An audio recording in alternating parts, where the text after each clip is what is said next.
Follow this video to install Proteus 8.1 simulation tool. First extract the zip file, then open into the folder.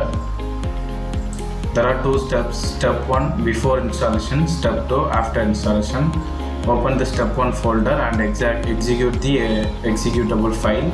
First you want to generate the key, find the file and select that key and click the generate key.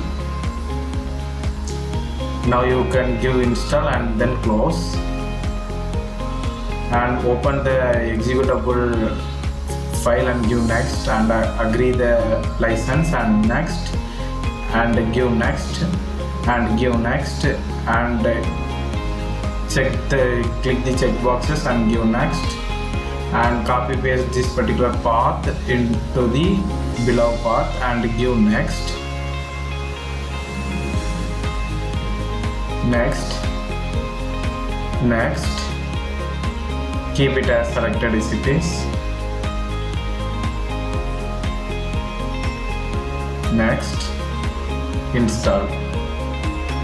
Wait for a few minutes, that will install the application.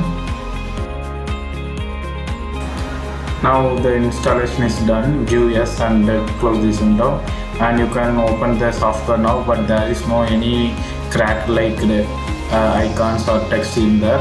After the second step, we will be going to see the text. Open the bin file and copy the files, and go to the program files and the program file 64 and that software package is there, and paste it. Again, similarly you want to copy paste the module files also. Copy the all modules files and go to the module folder of the software folder and paste it over there. Now you can able to access the professional version in a free manner for confirming that there is a cracked text is appears there. That's it. Thank you for watching. Bye.